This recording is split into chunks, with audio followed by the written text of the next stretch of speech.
Everyone, मैं Jayant Pandey lecture 5 लेके आप लोगों के लिए आया हूँ।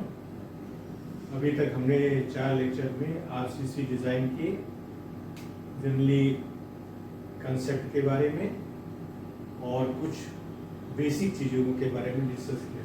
अभी लेक्चर 5 में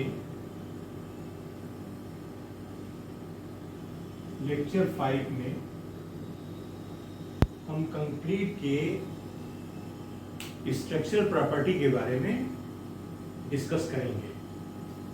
जैसा कि आप जानते हैं कि कंक्रीट कंप्रेशन में स्ट्रांग है, लेकिन इसके स्ट्रक्चरल में टेंसाइल में जो प्रॉपर्टीज है उसका भी हम लोग उपयोग करते हैं। जैसे कि आपके ओवरहेड टैंक है बनाने में, या जहाँ पर कि टेंसाइल स्ट्रेस कंक्रीट को बियर करना है, प्री स्ट्रेस स्ट्रक्चर्स हैं, तो वहाँ पर इनकी प्रॉपर्टीज को हम लोग यूज करते हैं। इसलिए जो स्ट्रक्चर टेंशन में कंक्रीट को टेंशन के रूप में या क्रैक्स वगैरह डेवलप होने से बचाने के लिए हमें इनकी टेंसाइल स्ट्रेस को या टेंसाइल प्रॉपर्टी को भी चेक करना होता है, जांचना होता है। तो इस तरह से हम लोग जैसे इंपेरिकली जो वैल्यू दी गई है कोड के द्वारा, वो अगर आपको कोई डाटा वगैरह नहीं है तो आप 0.7 √/FC के इसका निकाल सकते हैं। स्ट्रेंथ टेंशन में कितना है ये बियर कर सकता है, इस फार्मूले इंपेरिकल फार्मूले से FCR की value this tensile stress concrete में जो डेवलप होगा उसको हम फाइंड आउट कर सकते हैं। तो इस तरह से कोड के द्वारा कुछ प्रोविजन किए गए हैं जिससे हम लोग कंक्रीट के डिफरेंट वैल्यूज को फाइंड आउट कर सकते हैं। तो इसमें इसलिए महत्वपूर्ण है क्योंकि हम जब डिजाइन करेंगे प्री स्ट्रेस या इस तरह के वाटर रिटेनिंग स्ट्रक्चर्स हैं, तो वहाँ पर हमें इसकी टेंसाइल स्ट्रेंथ की आवश्यकता पड़ रही है। इसलिए हम इसमें दो जो प्रचलित हैं कोड के द्वारा, ये 1959 का कोड है, काफी पुराना है। तो इस कोड के प्रोविजन के हिसाब से हम लोग इसके 2 टेस्ट जो है कंडक्ट करते हैं। एक टेस्ट आपका नंबर 1 है कि डायरेक्ट टेस्ट कहलाता है, इसको स्प्लिट टेस्ट बोलते हैं। क्या कहते हैं? Split test. स्प्लिट टेस्ट को हम लोग डिस्कस करेंगे। उसके बाद दूसरा जो टेस्ट डिस्कस करेंगे वो मॉडुलस ऑफ रैप्चर।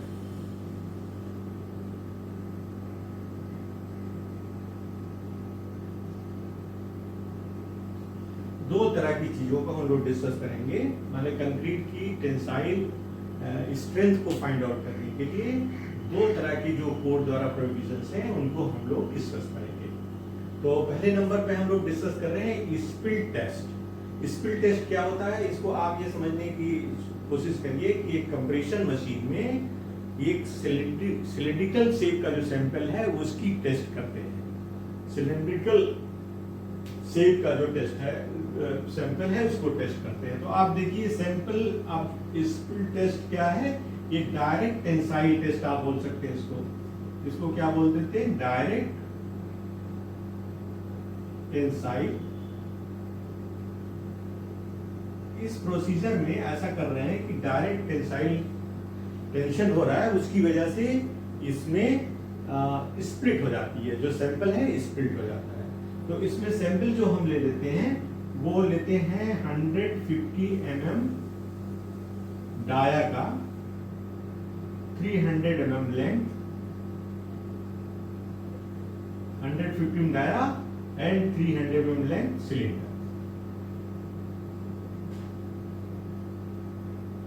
सिलेंडर लेते हैं। ये आप समझ सकते हैं कि जैसे एक सिलेंडर आपका इस तरह से है, इस शेप में, और इस शेप में हम लोग यहाँ पर सपोज करो कि packing 13 mm by 3 mm pack नीचे और ऊपर आप लगा दें, यानी लगा दें 13 mm 3 mm पैक और इसके ऊपर जो है कंप्रेसिव स्ट्रेस हम फोर्स लगाएं मशीन के द्वारा। तो मशीन में ये कैसे सिलेंडर रखा जाएगा, जैसे लॉन्गिट्यूडनली रखना है। जैसे आपका सिलेंडर यहाँ पर हम जैसे बता देते हैं आपको ये शेप कैसे, ये एक शेप हम लोग बना रहे हैं इसमें सिलेंडर का। तो ये जो है लॉन्गिट्यूडनली ये मशीन पे रखा हुआ है। मैं कहने का मतलब ये हुआ, यहाँ थोड़ा मिटाना पड़ेगा मुझे। और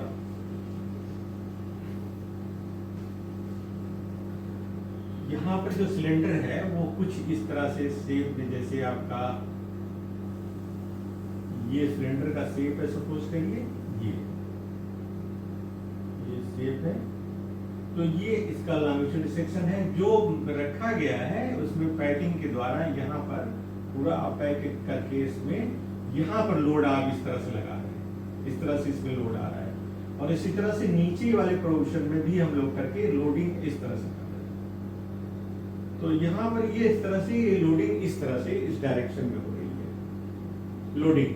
तो यहाँ इसको इस फिगर में इसका सेक्शन अगर यहाँ पर लाएंगे तो यहाँ इस पॉइंट से हम लोग देख सकते हैं कि ये जो है कोई अगर ये आप एक एलिमेंट को कंसीडर करें तो यहाँ क्या है कि यहाँ पर ये कंप्रेशन है और यहाँ भी कंप्रेशन है। तो दूसरे डायरेक्शन में क्या है, टेंशन डेवलप हो जाएगा। This is your T, this is your T, this is your P P. दो फोर्सेस जो हम लगा रहे हैं, तो इन फोर्सेस पे जब ये स्प्लिट हो जाएगा तो उस लोड को जो कंप्रेसिव फोर्स लगा है उसको नोट करेंगे। तो अगर P is the load at which sample split. तो ये सैंपल जो है 150 mm डाया और 300 mm लेंथ का, जब दो पार्ट में, यहां से दो पार्ट में आपका ये कन्फिगरेट हो जाएगा, दो पार्ट में अलग हो जाएगा। तो वो दो पार्ट में अलग होने पर जो लोड लगाया गया है वो इसका P लोड होगा। और यहाँ पर हम लोग इसको अगर FCT से डिनोट करें, FCT क्या है, दैट इज कंक्रीट का स्प्लिट में स्ट्रेस है। तो दिस इज योर 2P/πdl फार्मूले के माध्यम से फाइंड आउट कर लेंगे। FCT is equal to 2P/πdl। तो ये मैकेनिक्स के माध्यम से हम लोग ये फाइंड करते हैं। जो कंप्रेशन फोर्स है, यहाँ P कंप्रेशन फोर्स है और D जो है इसका डाया है, D is the dia of cylinder.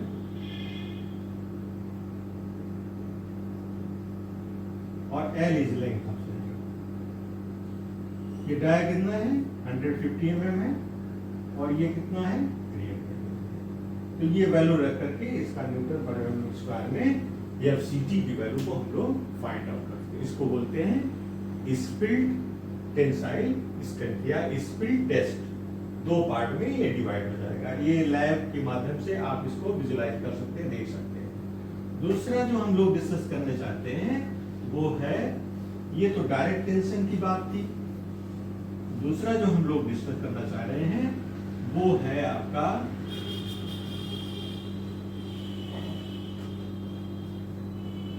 Modulus of rupture. Modulus of rupture, ये मॉडुलस ऑफ रप्चर को FCR से आप डिनोट कर लो, FCR से डिनोट कर लो।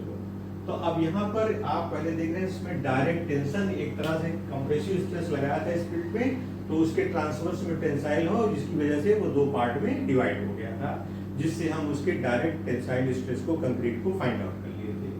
इसी तरह से हम मॉडुलस ऑफ रप्चर में बीम, कंक्रीट की बीम को बना करके, ढाल करके और उनके द्वारा उनका जो है हम लोग टेस्ट करते हैं, मतलब एक प्रक्रिया के माध्यम से लोड लगा करके नीचे जो है सपोर्ट दे करके और ऊपर में एक रोलर के माध्यम से लोड को अप्लाई करके उसको हम लोग टेस्ट करते हैं। तो इसमें सबसे पहले हम क्या करेंगे, सैंपल जो बनाते हैं, सैंपल क्या है, ये बीम का सैंपल है।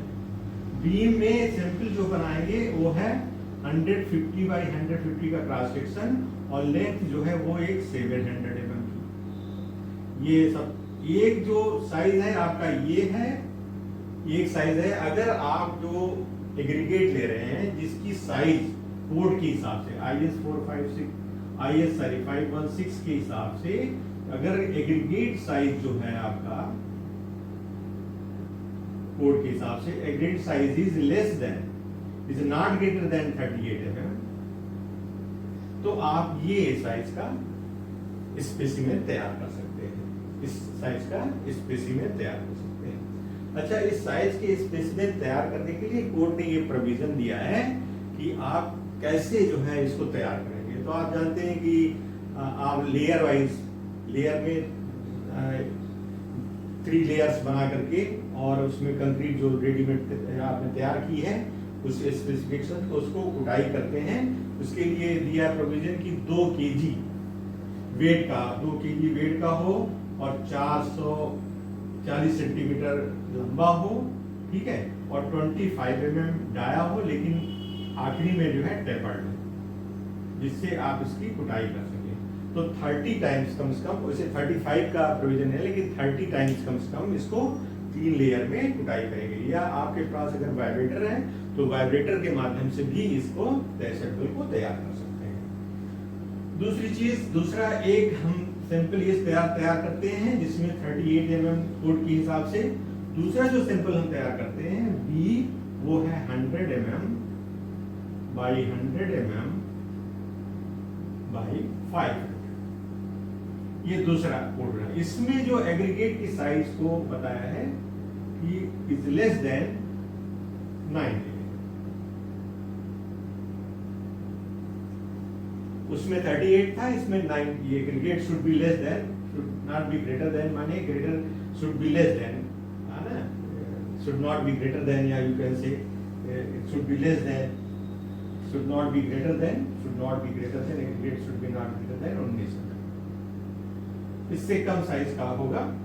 वहां 38 mm का था तो 20-40 तक ले सकते थे। इसमें क्या है 10-20 mm नॉमिनल साइज, 19 mm से नीचे का है, तो आप इस तरह का पर भी आप परफॉर्म कर सकते हैं। वही प्रक्रिया इसमें भी अप्लाई करनी है, इसमें भी चीजें की है। तो पहला जो हम लोग सैंपल टेस्ट कर रहे हैं वो ये देख रहे हैं कि ये 150 mm वाला जो टेस्ट करेंगे तो उसके लिए क्या चीजें हम व्यवस्थित करेंगे। लोड अप्लाई करने का जो तरीका है वो आपका है, यू कैन से 4 किलोन्यूटन पर मिनट फॉर 150 mm आप सैंपल हो सकते हैं। 150 बाई 150 बाई से करें। तो इसमें क्या है, बीम आपकी जो निकल के आ गई है सपोर्ट से, ये बीम हमारी ये बन के आएगी, जिसका ये पार्ट जो है 50-50 करीब है, इसको इसके में इम्बेड कर दिए हैं रिएक्शन के पॉइंट। यहाँ पर जो है रिएक्शन है आपका, ये रिएक्शन यहाँ पर आएगा और इसको 3 पार्ट में डिवाइड कर दिया गया है। इनकी डिस्टेंसेस क्या है 200 mm, ये भी आपका 200 mm और ये भी आपका 200 mm। ये 3 पार्ट में इसको डिवाइड कर दिया गया है। यहाँ पर क्या करते हैं, एक सपोर्ट कंडीशन प्रोवाइड करेंगे। यहाँ पर जैसे आप कोई इस तरह रोलर करके इस तरह से इनको लिंक कर दिया है इनके साथ से, जिसपे ये रोल करके कुछ फिगर के माध्यम से इस तरह से यहाँ पर ये और ये फिगर के माध्यम से कुछ इस तरह से लोडिंग। और यहाँ पर क्या करेंगे, यहाँ पर ये इस पॉइंट पे इनके बीच की डिस्टेंस जो है ये should be greater then 200 mm के आसपास का हम रोलर जो है 2 व्यवस्था करेंगे। यहाँ पर ये इस पॉइंट पे इसी से सपोर्ट करके, यहाँ सपोर्ट करके इस तरह के रोलर प्रोवाइड करेंगे, जो कि आपका इस तरह से फिगर आउट हो जाएगा, फिगर आउट होके ये मशीन के द्वारा, और ये भी थोड़ा फिगर आउट होके मशीन की तरह थोड़ा बढ़ के इस तरह से है। तो इसमें ये लोड यहाँ पर आ रहा है, ये एक लोड यहाँ पर आ रहा है इस पॉइंट पे। इस तरह से इनके बीच की जो डिस्टेंस है वो 200 mm है। इन दोनों रोलर के बीच के अंदर 200 mm की दूरी है। अगर आप 150 mm सैंपल यूज कर रहे हैं तो इनके बीच की, रोलर के बीच की डिस्टेंस जो लोड लगा रहे हैं, अप्लाइड लोड लग रहा है इसमें, वो 200। तो इसका फिगर जो निकल के आता है उसमें एक कुछ इस तरह से होता है। ये रिएक्शन है, ये लोड है। ये लोड क्या है, P है। तो यहाँ रिएक्शन का जो दोनों पार्ट में किया गया है यहाँ पर इस साइड पे, इसको कंसंट्रेट लोड P के रूप में दोनों को देखेंगे। तो यहाँ पर आ जाएगा P/2 और यहाँ पर भी आ जाएगा P/2, P/2। इसको A मान के चलते हैं कि यहाँ पर जो लोडिंग देगा, सेंट्रलाइज लोडिंग देगा, वो P के बराबर देगा और उसका हाफ इधर और हाफ इधर डिवाइड हो जाएगा। लेकिन रोलर के माध्यम से इसको प्रोवाइड किया, जो सेंटर में P लोड को प्रोवाइड कर रहा है, इसलिए इनकी जो रिएक्शंस होंगे वो आपके P/2 आ जाएंगे। तो अब आप देखो, इसको थोड़ी देर घटाते हैं। लोड जो आ रहे हैं 200 mm के अंदर आना है। तो जब कंडीशन आपकी ये हो जाए, आप 4 किलोमीटर पर मिनट के हिसाब से इसमें लोडिंग दे रहे हैं और एक पॉइंट आया कि ये जो है क्रैक करेगी या ब्रेक होगी, तो ब्रेक होने का पैटर्न क्या हो सकता है? अगर ये 200 से आगे क्रैक हो रही है किसी पॉइंट पे, जो बीम आपकी है, वो क्रैकिंग पॉइंट जो होता है, आप सपोज कर लो जो क्रैक हो रहा है वो इस सपोर्ट कंडीशन जो आपने 50 mm छोड़ने के बाद मिला है, वो 200 से A इज ग्रेटर देन, जो ब्रेकिंग है 200 mm से अधिक है, 200 mm से अधिक है। उस प्रक्रिया में जो यहाँ पर हमारा रिएक्शंस है R A, मान लो A पॉइंट पे, तो ये कोई ब्रेकिंग पॉइंट है जिसका डिस्टेंस आप लोग A से डिनोट कर रहे हो, तो A इज ग्रेटर देन 200 या 200 से थोड़ा सा अधिक पर ये ब्रेक हो जा रही है। तो उस कंडीशंस में हम लोग अगर मोमेंट कंसीडर करें, जैसे कोई बीम है आपका, सपोज करो ये बीम है जिसकी लेंथ आपकी L है और जो लोड हम लोग लगा रहे हैं वो ये L/3 पे है, क्योंकि 3 पार्ट में हमने डिवाइड कर दिया, तो L/3 पर ये लोड लग रहा है। ये डिस्टेंस कितनी है? L/3 और ये लोड कितना है? P/2, रिएक्शंस कितना है? P/2। इस तरह की चीजें है जहां ये ब्रेक हो रहा है, तो हमारा क्या मोमेंट क्या हो जाएगा? Moment equals to P/2 multiply by L/3। तो ये कितना होगा? PL/6। PL/6 जो है इसका मोमेंट हो जाएगा, क्योंकि इस प्रक्रिया में सेंट्रलाइज लोड इसमें लग रहा है और उसकी वजह से ब्रेक हो रहा है और A इज ग्रेटर देन 200 है। तो उस प्रक्रिया में जो हमारा मोमेंट कैरिंग कैपेसिटी है वो PL/6 होगी। 1 मिनट के लिए हम इसको मिटाते हैं।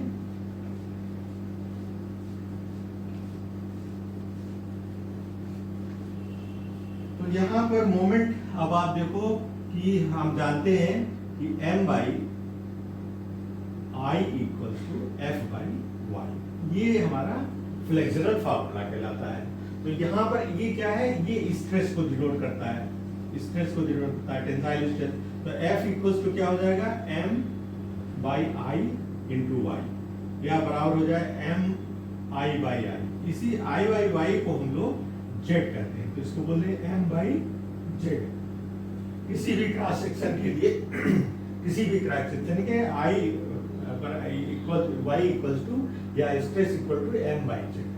Z क्या होता है? जैसे मान लीजिए किसी क्रॉस सेक्शन में आप निकाल रहे हैं, तो मान लीजिए आप रेक्टेंगल क्रॉस सेक्शन को लिए हुए हैं, रेक्टेंगल क्रॉस सेक्शन है आपका, तो यहाँ पर B 150 mm या B है, ये B है और ये आपका D है। ये आपका क्रॉस सेक्शन में ये इस तरह से B और D है, ये पॉइंट आपका D है।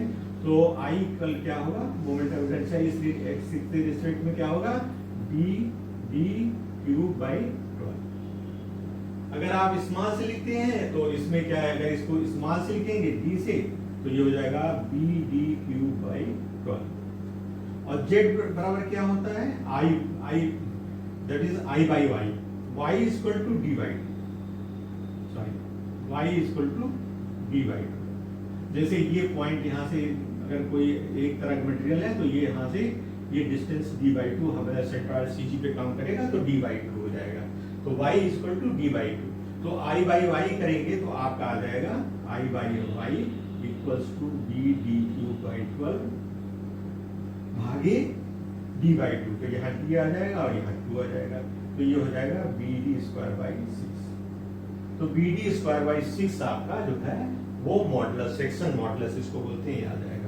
और अब आप यहाँ पर इस वैल्यूज को रखेंगे तो यहाँ पर आपको ये चीजें आ जाएंगी। तो यहाँ हम लोग रखते हैं M/I equal to M/Z, M/Z। तो M बराबर कितना हुआ? PL/6 है, और ये कितना है BD स्क्वायर बाई 6 ये भी है, तो क्या हो जाएगा PL by BD square. BD square B क्या है 150, D है 150, तो ये क्या हमारा फ्लेक्सुरल जो FCR निकल के आएगा इस वैल्यू में वो होगा PL upon BD square. This is one important formula, ये आ जाएगा। ठीक है, यहाँ पर आपको समझ में आ रहा है कि ये चीजें हम इससे फाइंड आउट कर लेते हैं। तो हमें याद रखने की जरूरत है, अगर आपका फेलोर ए वैल्यू जो है L/3 से अधिक होती है, इज ग्रेटर देन 200, तो for 150 mm by 150 mm by 700 beam, जिसका इफेक्टिव लेंथ जो है वो आपकी 600 mm है, L इक्वल टू 600 है, जबकि 50 ppm में सपोर्ट के अंदर चले गए, ये चीज हो गई।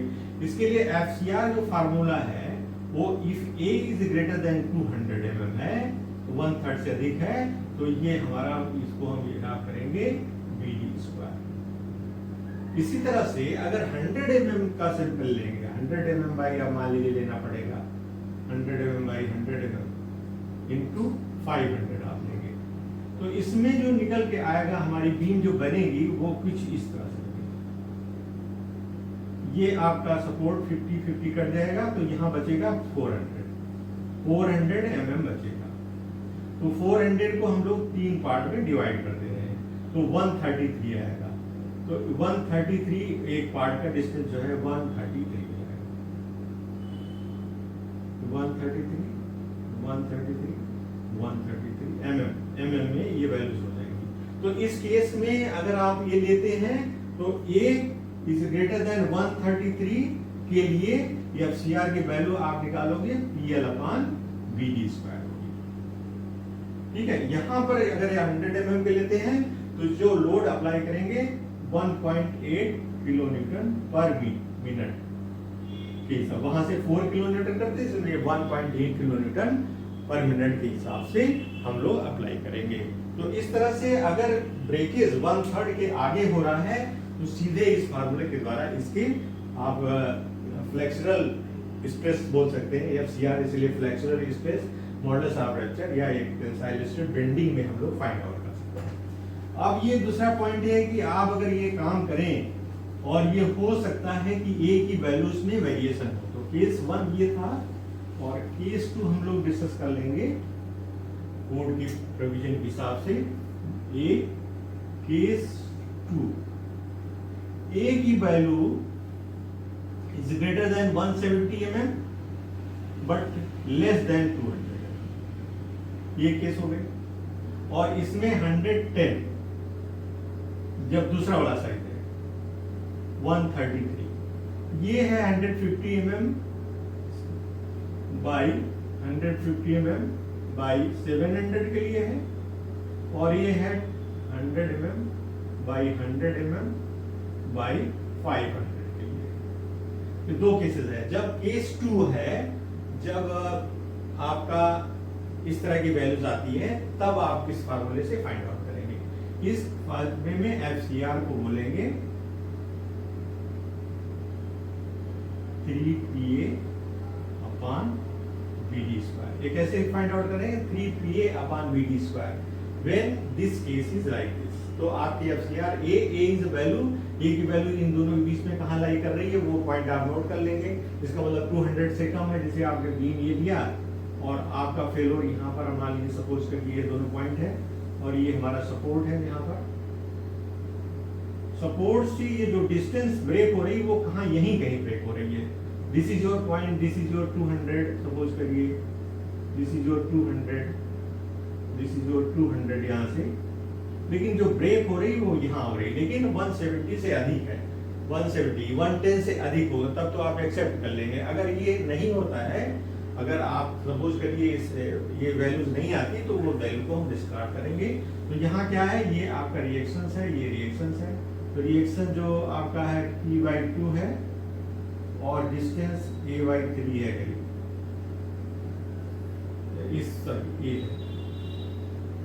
तो उसके हिसाब से जब मोमेंट फाइंड आउट करेंगे तो ये मोमेंट आपका m हो गया ये, और z आपका वैल्यू कितना हुआ bg²/6 हुआ।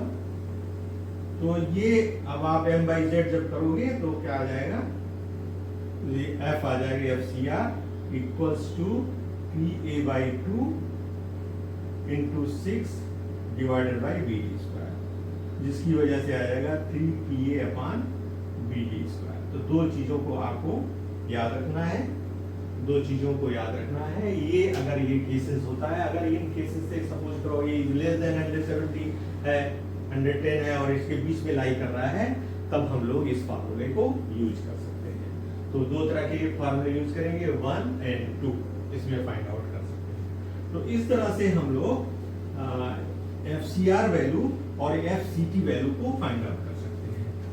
अब आपको देखना ये है कि अब ये FCR वैल्यू है तो ये फ्लेक्सुरल है या बेंडिंग की वजह से है। तो इसमें जैसे आप देखेंगे अगर टेंसाइल स्ट्रेस हो तो FCR की जो वैल्यू होगी is greater than FCT, sorry FCR is greater than FCT। FCR की value FCR is greater than FCT, माने FCT की वैल्यू कम होगी, FCT is less than FCR is greater than FCT। सबसे जो कम स्ट्रेस होता है वो टेंसाइल में होगा, जो भी वैल्यू आप फाइंड आउट करेंगे तो टेंसाइल में होगा। ये क्या है, वैल्यूमेट्रिक जो इनका वैल्यूम है, जैसे शेप साइज आपकी छोटी हो रही है या कुछ टेंसाइल में हो रहा है, तो उसमें चीजें एक कॉन्फ़िगरेशन के हिसाब से जो स्ट्रेस का डिस्ट्रीब्यूशन हो रहा है उसमें और ये फ्लेक्सुरल में दोनों में अंतर है। इसमें क्या है, बेंडिंग माने शियर की जगह बेंडिंग मोमेंट जो है क्रियाशील है, और वहां पर क्या है डायरेक्ट फोर्स क्रियाशील है। तो उसमें जो आपका स्ट्रेस निकल के जाएगा वो कम होगा with respect to this value FCR। तो FCR is always greater than FCT। FCR की वैल्यू जो है CT से अधिक होगी। ये चीजें हम लोग समझ सकते हैं। इस तरह से हम लोग इन दोनों वैल्यूज को फाइंड आउट कर सकते हैं जो हम अपने स्ट्रक्चर्स में यूज करेंगे। तो हम यहाँ पर इस समय इसको स्टॉप करते हैं और नेक्स्ट लेक्चर में हम लोग इनकी प्रॉपर्टीज को या एक पॉइंट कर सकते हैं कि कोड के हिसाब से डिफरेंट ग्रेड की जो हमारी स्टील है, कंक्रीट है, उनकी वैल्यूज को हम लोग यहाँ नोट कर सकते हैं। तो आज टाइम भी तो यहाँ पर हम लोग ले रहे हैं कोड के माध्यम से, अगर ग्रेड ऑफ कंक्रीट और यहाँ बोल लेते हैं FCR वैल्यू बोल लेते हैं। दो ग्रेड है M10, M15, M20, M25, M30, 30 और हम आज जो है 50 तक जाएगा। तो इसको थोड़ा और सेक्टराइज करने ज़्यादा ठीक रहेगा और ये वैल्यू हम आपके सामने नोट कर देते हैं। और आगे जब पढ़ेंगे तो कोड का यूज करेंगे, कोड के माध्यम से ग्रेड है तो उनकी ग्रेड की क्या वैल्यूज हैं वो हम नोट करेंगे। जैसे M10 का दिया है, M15 का दिया है, M20 का दिया है, M25 का दिया है, M30 है, M35 है, M40 है, M45 है और M50। तो इस वैल्यूज को इसके हिसाब से हम लोग फाइंड आउट कर सकते हैं।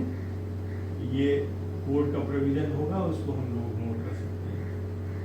तो यहाँ पर हम आपको बता दे रहे हैं FCR की वैल्यू, ये न्यूटन पर mm स्क्वायर में है और ये वैल्यूज हम लोग देख रहे हैं 1.2 इसके लिए है, 1.2, 2, 2.8, 3.2, 3.6, 4, 4.4, 4.8, 5. तो यहाँ पर आप देख सकते हैं कि ये जो हमारा जनरली टेंसाइल स्ट्रेस है, टेंसाइल एफसीआर या टेंसाइल स्ट्रेस है, कंक्रीट का टेंसाइल स्ट्रेस है, वो हम इसके माध्यम से ये देख सकते हैं। यहाँ पर 1.22 इस तरह बढ़ रहा है। तो हमारा जो रिक्वायरमेंट है, जैसे मान लीजिए वाटर रिटेनिंग स्ट्रक्चर के हैं जिसमें क्रैक्स का रिटर्न इससे अंदर रखना है, तो M30 या M35 का हम यूज कर सकते हैं। तो इस तरह से इसके प्रोविजन से हम लोग ये जानकारी होगी कि हम स्ट्रक्चर के टेंसाइल स्ट्रेस को कैसे यूज कर सकते हैं। तो ये प्रक्रिया हम इसमें अडॉप्ट करेंगे। इसी के साथ हम अभी इसको स्टॉप करते हैं। नेक्स्ट लेक्चर्स में हम लोग डिजाइन के बारे में, सिंगली रीइंफोर्स्ड बीम डिजाइन के लिए आगे बढ़ेंगे और उसमें हम मॉडुलस ऑफ इलास्टिसिटी, थोड़ा सा कंक्रीट के बारे में डिस्कस करेंगे कि मॉडुलस ऑफ इलास्टिसिटी क्या होती है, कैसे फाइंड आउट कर सकते हैं, अगर उसका प्रिवेलिंग कोई एम्पिरिकल फार्मूला है उसको डिस्कस करेंगे। और इसके अलावा कुछ 2.4 सिंकेज और क्रीप बनता है, जो प्रॉपर्टीज हम लोग को जानने की जरूरत है कि कैसे बिहेव करेगी और डायरेक्ट टेंशन में कितना स्ट्रेन लेगी। अगर ये बेंडिंग और टेंशन दोनों का कॉम्बिनेशन है तब मैक्सिमम कितना स्ट्रेन कंक्रीट द्वारा वहन की जा सकती है। Thank you for attending this my class. और आप लोगों से रिक्वेस्ट है कि आप इसको सब्सक्राइब कर लेंगे तो हम आगे आपके हिसाब से जो चीज़ें आपके कंपटीशंस में आती हैं उन चीज़ों का भी हम MCQ के माध्यम से आपको जानकारी देते रहेंगे और कोशिश करेंगे कि जो प्रॉब्लम्स आपके जीज वगैरह में, SSC वगैरह में आएंगे उनको हम सॉल्व कर देंगे। धीरे धीरे जब चीज़ें को हम पढ़ेंगे तो पढ़ा करेंगे। Thank you everyone for attending this class. Thank you very much.